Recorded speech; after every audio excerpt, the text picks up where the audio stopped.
जागते रहो। किसी ने पूछा, परमात्मा तुम 5 मिनट में कैसे धर्म सिखा सकते हो, जबकि हमने तो पढ़ा है धर्म की यात्रा बहुत लंबी है, जन्मों जन्म लग जाते हैं। किसी को सीखने में 50 वर्ष लग गए, किसी को 70 शायद कभी मिले। बुद्ध 6 वर्ष भटक गए, महावीर 12 वर्ष। तुम 5 मिनट के लेक्चर में तुम सोचते हो धर्म हमें समझ आ जाएगा। कैसे समझ आएगा, जबकि हमने तो पढ़ा है जन्मों जन्म, हजारों जन्म लग गए। कथा आती है प्रहलाद की, शास्त्रों में कई हजार जन्म के पहाड़ जल रहे थे।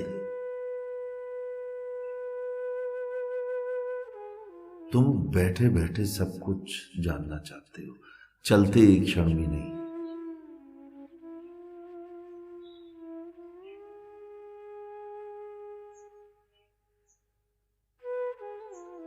चलना जरूरी है। तुम्हें एक कहानी सुनाता हूं, तुमने पहले भी सुनी होगी। एक व्यक्ति बहुत सुबह, उसे तीर्थ यात्रा पे जाना था, घर से जल्दी निकला। गांव था, उसे पता था गांव के रास्ते कैसे कैसे हैं, घर भी थे, कहीं कहीं दीपक भी जल रहे थे, लाइट भी जल रही थी। गांव से बाहर निकला, लालटेन लेके, डंडा हाथ में लेके। थोड़ी दूर गया, गांव से दूर देखा घुप अंधेरा था, एक किनारे बैठ गया। सोचा बहुत अंधेरा है, यहां तो गांव भी नहीं है, जंगल है, कैसे जाऊंगा। अभी तो 6:30 7 बजे सूरज निकलेगा, 4 बजे हैं, 3 घंटे। कुछ क्षण बैठा था, पीछे से एक और व्यक्ति आ रहा था, वो भी लालटेन लिए चला आ रहा था, उसे भी कहीं जाना था। उसने पूछा, तुम यहां क्यों बैठे हो अकेले रास्ते में, चलते क्यों नहीं? कहता है मुझे तीरथ जाना है बहुत दूर और घुप अंधेरा है। वो कहता है लालटेन तो है तुम्हारे पास, अब क्यों नहीं चलते? उसने कहा इस लालटेन से कैसे जाऊं, इसकी रोशनी 2 कदम से ज्यादा दूर बढ़ती नहीं, और मुझे तो कई किलोमीटर दूर जाना है। दूसरा व्यक्ति जो अभी अभी आया था हंसा, कहता कोई ऐसी लालटेन बनी है जो कई 100 किलोमीटर दूर रोशनी फेंके। तुम चलो तो सही, क्योंकि 1 कदम से ज्यादा तुम चल नहीं सकते, और 2 कदम बराबर दूरी तुम्हारी लालटेन दे रही है। वो व्यक्ति फिर बैठा बैठा बोला कि 2 कदम बाद अंधेरा हो जाएगा, फिर क्या करूंगा, लालटेन की दूरी 2 कदम।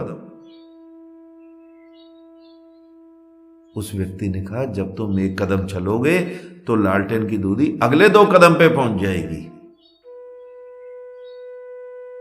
यही भूल तुम करते हो।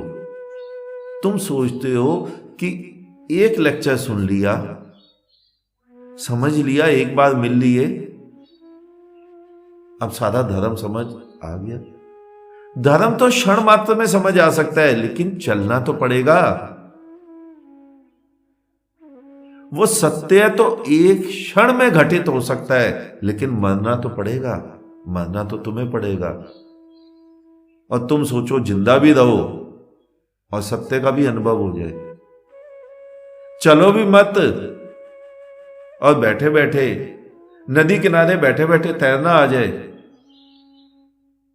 तुम तैराक से किनारे बैठ के ये पूछना चाहते हो तैरा कैसे जाता है, वो रोज तुम्हें बताए तैरा कैसे जाता है, और तुम 6 महीने बाद पूछो मजा नहीं आया आपके वक्तव्य में, हमें तैरना तो आया ही नहीं। कैसे आएगा, नदी में तो तुम्हें ही उतरना पड़ेगा। जान जोखिम में तो तुम्हें ही डालनी पड़ेगी। तुम बचे बचे फिरते हो। बचना नहीं है, मिटना है। तुम्हारा मिटना हो जाए और उसका पैदा होना हो जाए। तुम्हारे मिटते ही वो पैदा हो जाता है। लेकिन हो क्या गया है, उसको समझाने वाले सारे महात्मा कच्चे घट, जो केवल 2 रोटी के कारण महात्मा बने हुए हैं, जिनको 2 रोटी से अलावा कुछ नीड ही नहीं थी। आज नीड ज्यादा है। आज किसी के पास 1 आश्रम, किसी के पास 10, कोई छोटा ठाकुर, कोई बड़ा ठाकुर, कोई गब्बर, कोई शोले का ठाकुर। आज तो उन्हें जगत गुरु बने फिर रहे हैं, जगत गुरु बनना है। हर एक को पूरे संसार में 50-100 मंदिर आश्रम बनवाने हैं। वो 2 रोटी के लालच में बेचारे आए थे। वो तुम्हें क्या तैरना सिखाएंगे? तैरना सीखने के लिए मरना पड़ेगा। उठो, डूबो, मरो। वो सिद्धांत सुना है ना तुमने, जो डूबेगा वही तो तरेगा। डूबो। आज इतना ही, शेष किसी और दिन। अंत में चारों तरफ बिखरे फैले परमात्मा को मेरा नमन। तुम सभी जागो, जागते रहो।